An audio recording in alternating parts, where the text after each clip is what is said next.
Chapter 4 का जो हमारा टेस्ट हुआ था वो हम सॉल्व करते हैं आज।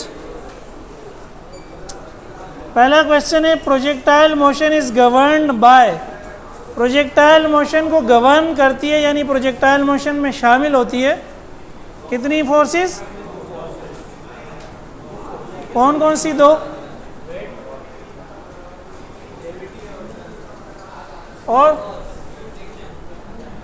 क्या बात है तुम लोगों की, 2 होंगी तो वो प्रोजेक्टाइल रहेगी नहीं भाई। Only 1 force. कौन सी फोर्स थी वो? Force of gravity. Force of gravity. Stand it. तुम लोगों को जितनी दफ़ा भी बोल दिया जाए तुम लोग पढ़ते नहीं हो। कल मैंने कहा था हम ये टेस्ट सॉल्व करेंगे। अच्छा, number 2, a 2 kilogram ball is dropped from the roof and a 6 kilogram ball is thrown horizontally। 2 kilogram का एक ऑब्जेक्ट आपने ऊपर से नीचे फेंक दिया सीधा और 6 किलोग्राम का आपने सामने फेंक दिया तो क्या होगा? 6 kg क्या होगा? जल्दी आएगा। ओ भाई दोनों की वर्टिकल वेलोसिटी तो सेम होगी ना, तो दोनों एक ही वक्त में टकराएंगे। ये भी मैंने आपको समझाया था, बुक में एक डायग्राम भी बनी हुई है। Option D, block and ball hit the ground at the same time. एक ही वक्त में वो गिरेंगे। यार ये पर्दे अगर तुम लोगों में से कोई एक जो है ना हिम्मत करे। 3, during projectile motion forces acting on a projectile are. Projectile पे कौन सी फोर्सेस एक्ट कर रही होती हैं? एक ही बता दिया ना, एक ही फोर्स होती है। कौन सी? Weight, only weight. Option D इसका भी।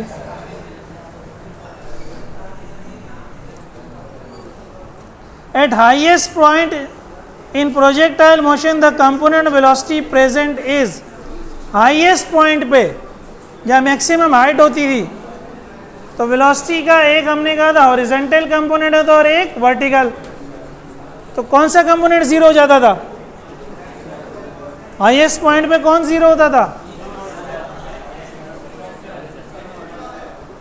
वर्टिकल जीरो होता था ना यार। जब वर्टिकल जीरो हो गया तो कौन रह गया? हॉरिजॉन्टल।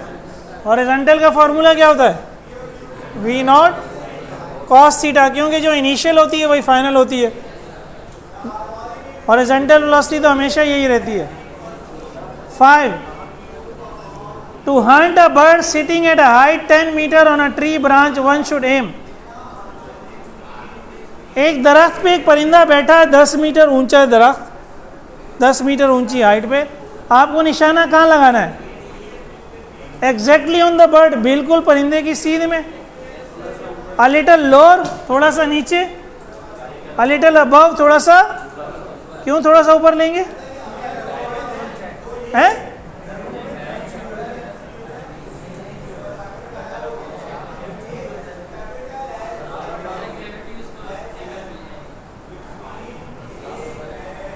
जी, थोड़ा सा ऊपर मारेंगे, गोली थोड़ा सा नीचे आके उसको खुद ही हिट करेगी। एयर रेजिस्टेंस उसको नीचे लेके आएगी। अगर आप एग्जैक्टली मारोगे तो गोली नीचे ही चली जाएगी। वैसे तो हम एयर रेजिस्टेंस को क्या करते हैं? इग्नोर करते हैं। लेकिन अगर एयर रेजिस्टेंस नहीं है तो ऑब्जेक्ट यूं जा रहा है। अगर एयर रेजिस्टेंस है तो ऑब्जेक्ट यूं जाएगा। ऑब्जेक्ट क्या होगा? थोड़ा सा नीचे। तो परिंदा यहाँ बैठा हुआ है और यहीं पे आपने हिट कर दिया, यहीं पे आप मार रहे हैं तो एक्चुअल में तो आपकी गोली नीचे जाएगी। परिंदा अगर यहाँ बैठा है तो आपने ऊपर मारना है, यहाँ बैठा है तो इससे भी ऊपर मारना थोड़ा सा। 6, a bomber drops its bomb when it is vertically above the target, it misses the target। ये नीचे टारगेट है, दुश्मन है। किसका? पता नहीं, आपका है, मेरा है, किसका है? बहरहाल बॉमर एक जहाज है, इस पे वो बम गिराता है जब वो एग्जैक्टली इसकी सीध में हो। जहाज तो उड़ रहा होता है ना, जब वो बम गिराएगा तो वो इसको टारगेट को हिट नहीं करेगा, मिस कर देगा। क्यों? ऑप्शन पढ़ो। अच्छा,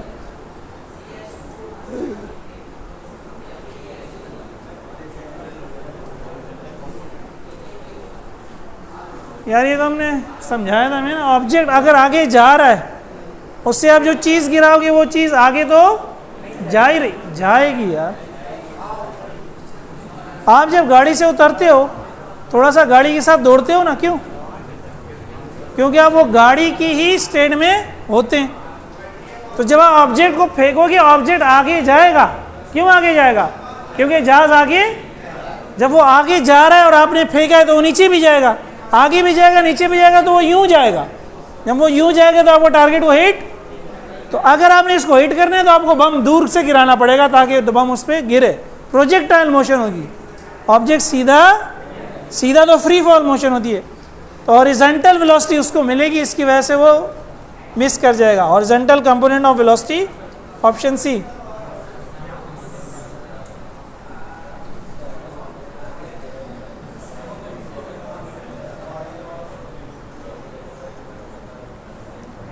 ऑफ वेलोसिटी जो ऑप्शन सी है, आगे पूरा लिख लेना, ठीक है। 7. A projectile is projected on moon surface with the same velocity and angle as on earth surface. The range of projectile. Range का फॉर्मूला हमारे पास क्या होता है? v not square sine 2 theta upon g. Moon पे g की value क्या होती है? जमीन की वैल्यू का g/6। जी ऑफ मून क्या होता है? g/6। तो ये रेंज g के इन्वर्सली प्रोपोर्शनल है। मून पे ये 6 से डिवाइड हो जाएगा, तो जब ये 6 से डिवाइड हो जाएगा तो रेंज क्या होगी? 6 से मल्टीप्लाई होगी ना यार, इन्वर्स रिलेशन है। क्या है?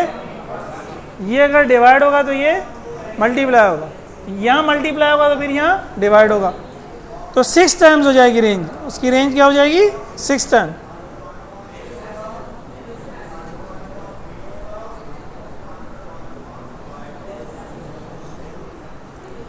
आठवां, angular speed of seconds hand.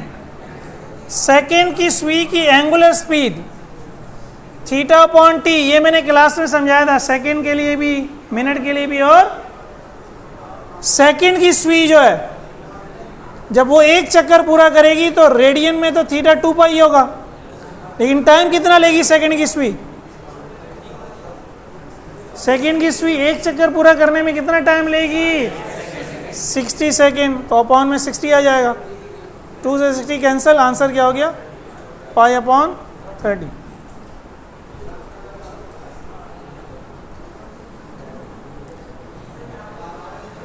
नवे में कहता है there are 2 concentric circles of different radii. 2 circle हैं, दोनों का रेडियस अलग है लेकिन उनका सेंटर सेम है। उनका सेंटर क्या है? सेम है। Both cover linear displacement equal to their diameters they will have. दोनों डिस्प्लेसमेंट कवर करते हैं जो डायमीटर के बराबर है। तो डिस्प्लेसमेंट अगर डायमीटर के बराबर है इसका मतलब है डिस्प्लेसमेंट, हमने देखो थीटा क्या पढ़ा था? S upon r. Displacement s diameter के बराबर जाए, डायमीटर क्या होता है? 2r, तो r से r। इसका मतलब है दोनों क्या करेंगे? 2 रेडियन का एंगल बनाएंगे। दोनों क्या करेंगे? तो जब दोनों 2 रेडियन का एंगल बनाएंगे तो दोनों का एंगुलर डिस्प्लेसमेंट क्या हो गया? सेम। सही है, सेम एंगुलर डिस्प्लेसमेंट।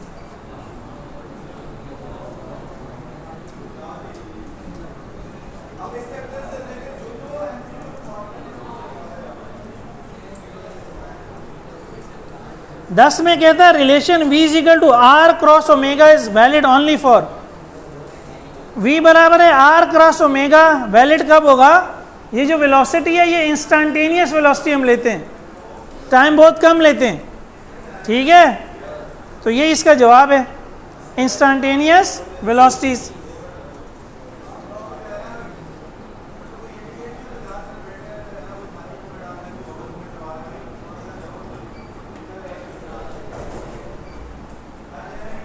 ये 11वां क्वेश्चन छोड़ दो, थोड़ा सा इसमें मुझे गड़बड़ लग रही है, ठीक है। 12 पे आ जाओ। वैसे भी इस टाइप के क्वेश्चन आपके कोर्स में नहीं आएंगे। 12, linear velocity of a body moving along a circle of 50 centimetre with 5 radian. Again यही v is equal to r omega. Linear velocity v है, r दिया हुआ है, ओमेगा भी, r क्या दिया हुआ है? 50 सेंटीमीटर। इसको मीटर बनाना है तो 100 से डिवाइड करना होगा, ये तो आर हो गया।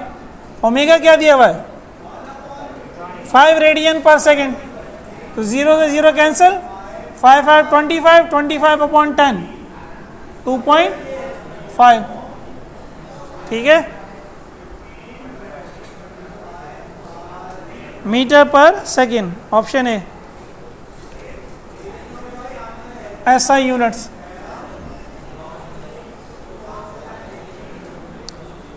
For a particle moving in a horizontal circuit with constant angular velocity, एक पार्टिकल एक सर्कल में घूम रहा है, उसकी एंगुलर वेलोसिटी कांस्टेंट है। देखो ये एंगुलर वेलोसिटी है, अगर एंगुलर वेलोसिटी कांस्टेंट है तो फिर लीनियर वेलोसिटी भी क्या है, कांस्टेंट है, क्योंकि आर तो फिक्स होता है ना सर्कल का, आर और ओमेगा पे डिपेंड कर रहा है। आर तो एक सर्कल का चेंज हो ही, ओमेगा भी चेंज नहीं हो रहा, तो वी भी क्या हो गया, फिक्स।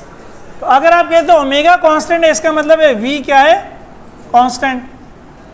अब वी पे क्या चीज डिपेंड कर रही है, काइनेटिक एनर्जी होती है half m v square, momentum होता है m v. Again mass change नहीं होता, अगर वेलोसिटी चेंज नहीं होगी तो मोमेंटम भी चेंज नहीं होगा, वेलोसिटी चेंज नहीं होगी तो काइनेटिक एनर्जी भी चेंज। तो काइनेटिक एनर्जी और मोमेंटम दोनों क्या रहेंगे, कांस्टेंट, दोनों क्या रहेंगे। तो इसका आंसर क्या हुआ, both, option C, both kinetic energy and momentum are constant, ठीक है।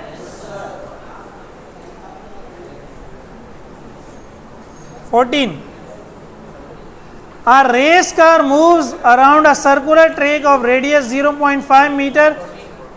अच्छा 14, the direction of centripetal acceleration is in the direction, centripetal acceleration की जो डायरेक्शन है, देखें ये सर्कल में जब ऑब्जेक्ट घूम रहा होता है तो सेंट्रीपिटल एक्सेलरेशन क्या होता है, सर्कल के अगर ऑब्जेक्ट यूं घूम रहा है, पॉइंट यहाँ है, तो डायरेक्शन क्या होगी, सेंटर की जानिब। यही होता है ना यार, कहीं से भी सेंटर, कहीं से भी, ये सेंट्रीपिटल एक्सेलरेशन है, ठीक है। लेकिन अगर मैं ये बताना चाहूँ कि इस पॉइंट का पोजीशन क्या है, ये मेरा ओरिजिन है, तो ओरिजिन से मैं वेक्टर ड्रॉ करूँगा यूँ, इसको मैं पोजीशन वेक्टर भी कह सकता हूँ, रेडियस का वेक्टर भी कह सकता हूँ। तो इस पॉइंट पर रेडियस का वेक्टर बाहर की जानिब आ रहा है, एक्सेलरेशन का वेक्टर अंदर की जानिब आ रहा है। तो एक्सेलरेशन का जो वेक्टर है वो रेडियस के वेक्टर के क्या होगा, अपोजिट होगा, ठीक है। तो ऑप्शन सी है इसका भी, opposite to radius unit vector.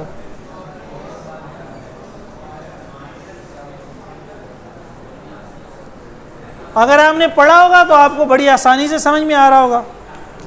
Chapter 4 नहीं पढ़ा होगा तो जाहिर है मैं दोबारा तो पूरा चैप्टर पढ़ा नहीं सकता, फिर जमाइयाँ लो बैठ के। मैं 2-3 दिन से बोल रहा हूँ कि मैं चैप्टर 4 सॉल्व कराऊंगा, लेकिन पढ़े कौन, 15। A racer car moves around a circular track of radius 0.5 meter at a rate of 4 revolution per second. Its time period का फॉर्मूला क्या होता है, अल्लाह जानता है सर, अल्लाह की कसम हमें नहीं पता। ओमेगा क्या है, 4 रेवोल्यूशन पर सेकेंड, यूनिट से ही समझ लो, एंगुलर वेलोसिटी है। ऐसा यूनिट कहता है ये रेवोल्यूशन नहीं होना चाहिए, ये रेडियन होना चाहिए। तो एक रेवोल्यूशन में कितने रेडियन है, 2 पाई, अभी लिखा है ना। तो ये क्या हो जाएगा, 8 पाई रेडियन पर, ये एंगुलर वेलोसिटी हो गई। टाइम पीरियड का फॉर्मूला होता है 2 पाई अपॉन ओमेगा, ओमेगा की वैल्यू पुट कर दो, 2 पाई अपॉन 8 पाई, पाई से पाई कैंसिल, 2 1 are 2, 2 4 are 8, 1/4 क्या हो जाएगा, 0.25 सेकेंड्स, ठीक है। अगला 16वां भी देख लें, फिर उतार लेना आप। Physics would be much simple if the universe were dash dimensional. Physics बहुत आसान हो जाती है अगर कायनात भी नहीं, कायनात कितनी डायमेंशन में होती। हमें 2 और 3 समझ नहीं आ रही, तुम 4 बोल रहे हो यार।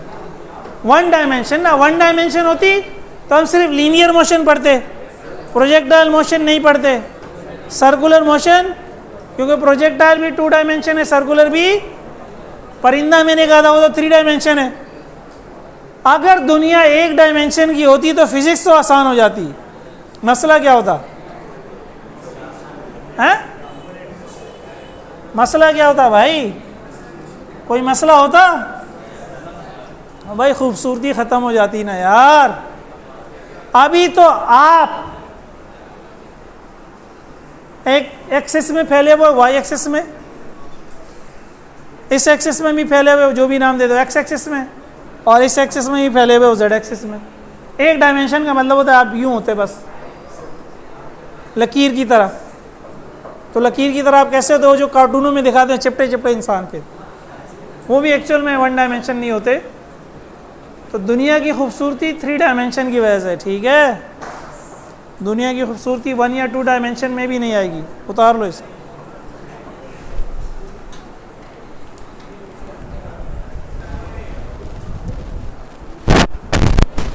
चलें ये आगे देखें। 17, which one is not an example of projectile motion? कौन सी प्रोजेक्टाइल मोशन नहीं है? Jumping animal. अबे जंपिंग एनिमल आगे कैसे जाता? यूं ही तो जाता है, प्रोजेक्टाइल ही तो है। A ball drop from the roof of a building, एक बॉल को आप छत से फेंक दो, वो सीधा, कौन सी मोशन है ये? Free fall. ये कौन सी मोशन है? Option C, ball drop.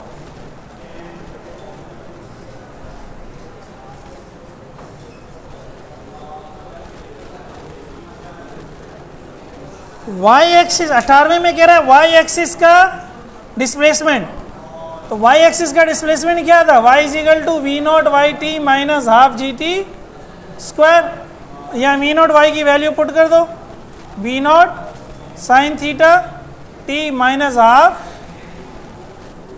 तो ये आपको दिया हुआ है, ऑप्शन ए ही दिया हुआ है, ठीक है?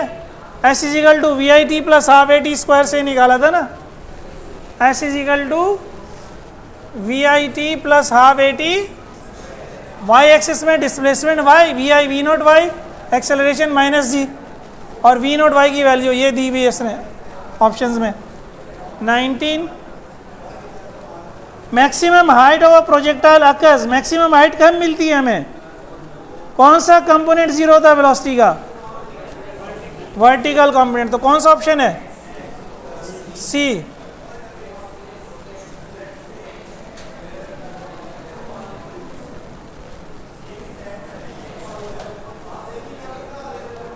अ projectile is launch at an angle theta. Range का फॉर्मूला अभी मैंने वहां लिखा था, रेंज का फॉर्मूला लिखना है बस, v not square sine 2 theta upon g. 21, a stationary observer on ground watches a seagull flying horizontally. Seagull बतख की टाइप का समझिए परिंदे हैं।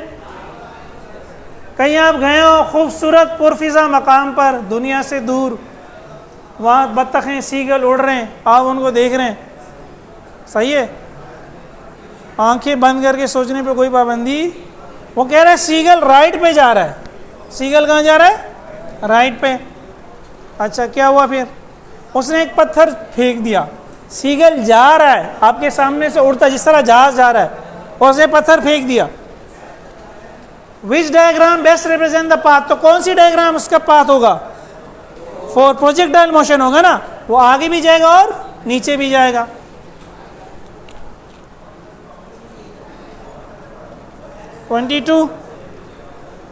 Shaft of a motor rotates at a constant angular speed of 36,000 revolution. Again, angular speed 36,000 revolution है पर minute. Revolution को radian बनाना है तो 2 पाई से मल्टीप्लाई करना है, मिनट को सेकंड बनाना है तो 60 से डिवाइड कर दिया। रेवोल्यूशन रेडियन में कन्वर्ट हो गया, मिनट सेकंड में कन्वर्ट हो गया। 0 से 0 कैंसिल, 6 1 जा 6, 6 जा 32, 36, 60 मल्टीप्लाई बाई 2 120 पाई। हमें निकाला एंगुलर डिस्प्लेसमेंट थीटा। एस बराबर है वी टी, तो थीटा बराबर है ओमेगा टी, थीटा बराबर है ओमेगा टी, टाइम 1 है, तो यही आंसर आ जाएगा, ये ओमेगा। ठीक है, उम्मीद है इस तरह के मुश्किल सवाल आपको नहीं देगा। बहरहाल 23,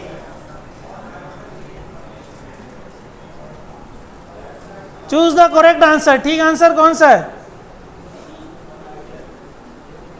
एयर रेजिस्टेंस जो है किस चीज को ज्यादा इफेक्ट करेगी? एयर रेजिस्टेंस वेलोसिटी को अपोज करती है, तो जितनी देर ऑब्जेक्ट ज्यादा टाइम में रहेगा उतना एयर रेजिस्टेंस को ज्यादा इफेक्ट करेगी। अब ये कह रहा है फ्लैट ट्रेजेक्ट्री और हाई ट्रेजेक्ट्री। फ्लैट ट्रेजेक्ट्री का टाइम कम होता है और हाई ट्रेजेक्ट्री का टाइम, तो flat trajectory with high time, ये ऑप्शन दिया हुआ है सी में। Air resistance affect high trajectory more because of longer time of flight. High trajectory, flat trajectory का टाइम ज्यादा होता ही नहीं है। The angular speed for daily rotation of earth, angular speed omega theta upon T, अर्थ की जो rotation है daily की rotation क्या है जिससे दिनों रात बन रहे, स्पिन मोशन, तो एक चक्कर में थीटा तो 2 पाई होगा। वो कह रहे एंगुलर स्पीड निकालो घंटों में, तो एक चक्कर के लिए कितने घंटे लेता है जमीन? 24 घंटे लेती है। कितने घंटे लेती है? तो आंसर क्या हो गया? Pi upon 12 radian per hour, ये आपका आंसर है। 25, diagram represents path of object thrown, what happens to the object acceleration. Object acceleration को क्या होगा जब वो ए से बी जा रहा है? एक्सेलरेशन क्या होगा भाई? अभी यहाँ देखो ना यार, प्रोजेक्टाइल मोशन में एक्सेलरेशन क्या होता है? -g। एक्सेलरेशन चेंज नहीं होता, एक्सेलरेशन क्या रहेगा? Remains the same. जब एयर रेजिस्टेंस नेग्लेक्ट कर दी,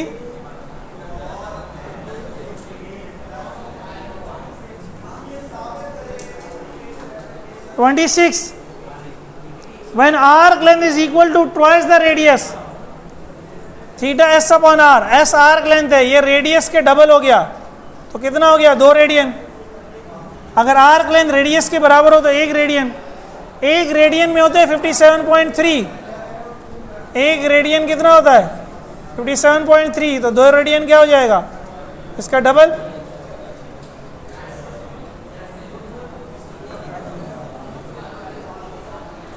dimension of angular displacement, angular displacement का मतलब है थीटा, थीटा की डायमेंशन क्या है? अबे थीटा यार, थीटा एंगल है, एंगल में मिनट सेकंड, और एंगल सेकंड किलोग्राम या मीटर में नापा नहीं जाता। सही है, ना इसमें लेंथ है, ना इसमें टाइम है, ना इसमें, इसकी यूनिट हमको क्या कहते हैं? या रेडियन होती है, या डिग्री होती है, या रेवोल्यूशन होती है। इन चीज़ों को हम कोई डायमेंशन, ये डायमेंशन इसकी नहीं होती।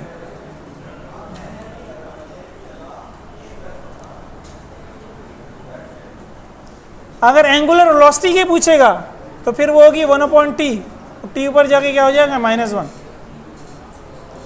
28, in the figure of the trajectory of projectile, projectile की जो फिगर दिखाई गई है, वेलोसिटी कहाँ मैक्सिमम होगी? या अल्लाह मुझे बचा ले, ए एंड बी, और भाई सी पे तो मिनिमम होगी यार। सी पे वर्टिकल कंपोनेंट क्या हो जाएगा? 0। किसी भी ऑब्जेक्ट को जब आप फेंकते हैं, इसकी मिसाल ले लो ना, जब आप फेंकते हैं उस वक्त उसकी वेलोसिटी मैक्सिमम होती है, आहिस्ता आहिस्ता वेलोसिटी कम होती है, वो रुक जाता है। रुक गया तो वेलोसिटी क्या हो गई? तो सी समझे वो पॉइंट है जहाँ रुक गया, फिर दोबारा नीचे आता है, फिर वेलोसिटी क्या होती है? बढ़ती है। तो जब वो आपके हाथ से निकला और जब ज़मीन से टकराएगा उस वक्त उसकी वेलोसिटी क्या होगी? हाय, सारे लेक्चर्स यूट्यूब पे पढ़े हुए हैं लेकिन सुनने नहीं है। समझाया हुआ मैंने ये। 29 which statement about angular velocity is wrong. Angular velocity के बारे में कौन सी बात गलत है? It is directed opposite to the axis of rotation. Angular velocity again, अगर ऑब्जेक्ट यूं घूम रहा है, एंगुलर वेलोसिटी की हम डायरेक्शन कैसे निकालते थे? हम कहते थे अगर ऑब्जेक्ट यूं घूम रहा है, ठीक है, तो हम इसकी डायरेक्शन में उंगलियां घुमाएंगे, इसकी डायरेक्शन में उंगलियां घुमा रहे हैं हम, ये काउंटर क्लॉकवाइज है। काउंटर क्लॉकवाइज है तो डायरेक्शन क्या है? आउट। क्लॉकवाइज है तो डायरेक्शन क्या है? इन। ठीक है, और ये डायरेक्शन होती कहाँ है? एक्सेस ऑफ रोटेशन के साथ। यहां हम कहेंगे एक्सेस ऑफ रोटेशन है, तो बी, सी और डी ऑप्शन ठीक है, ए गलत है। ये कह रहा है एक्सेस ऑफ रोटेशन के अपोजिट होती है, एक्सेस ऑफ रोटेशन के तो साथ साथ ही होती है। ठीक है,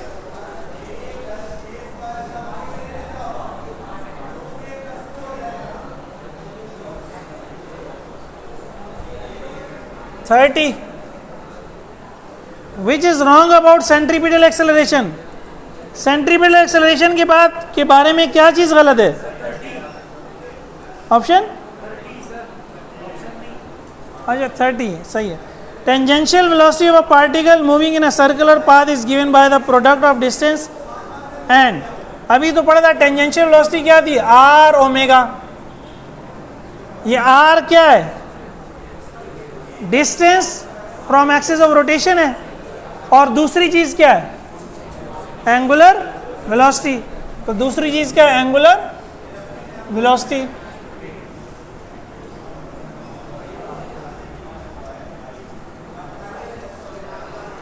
सेंट्रीपिटल एक्सेलरेशन के बारे में कौन सी चीज गलत है? It is perpendicular to the circular path. ये होता है ना सेंट्रीपिटल एक्सेलरेशन, ये सर्कल है, ये सर्कल के परपेंडिकुलर है, तो ये बात तो ठीक है, ये बात तो ठीक है। It is directed toward the centre of the circle, ये भी ठीक है। It is produced due to changing direction of the velocity, ये भी ठीक है, तो कोई नहीं।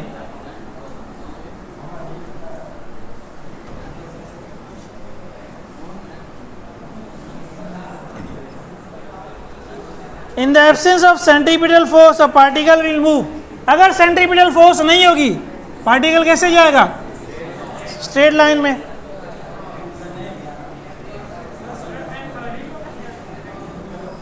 जी parallel, tangent to the circle होगा ना, पैरेलल क्यों होगा? स्ट्रेट लाइन टेंजेंट है ना, ये क्या है? टेंजेंट 90 डिग्री है?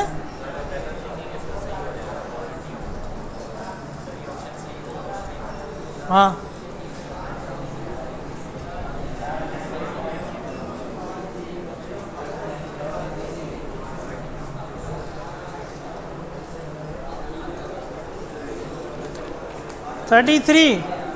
Diagram shows the orbit of a comet around the sun. Magnitude of the centripetal acceleration is greatest.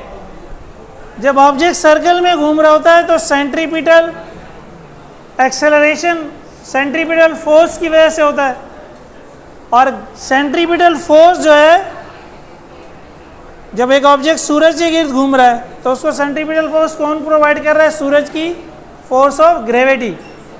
और फोर्स ऑफ ग्रेविटी क्या होती है? जी, अभी पढ़ा था चैप्टर 6 कुछ अर्सा पहले।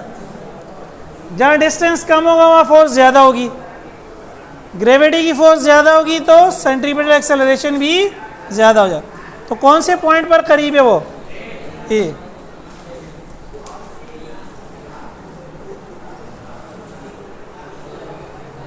Diagram shows a projectile moving with velocity v, which vector? हमने कभी बार बार पढ़ा, इसमें एक्सेलरेशन ड्यू टू ग्रेविटी होगा। एक्सेलरेशन ड्यू टू ग्रेविटी कहाँ होता है? डाउनवर्ड। तो डाउनवर्ड वेक्टर कहाँ है? डाउनवर्ड वेक्टर कहाँ है? 3 ऑप्शन सी। चलें जी, अल्हम्दुलिल्लाह। कल हम चैप्टर कौन सा पढ़ेंगे? पढ़ेंगे कल क्या पढ़ेंगे?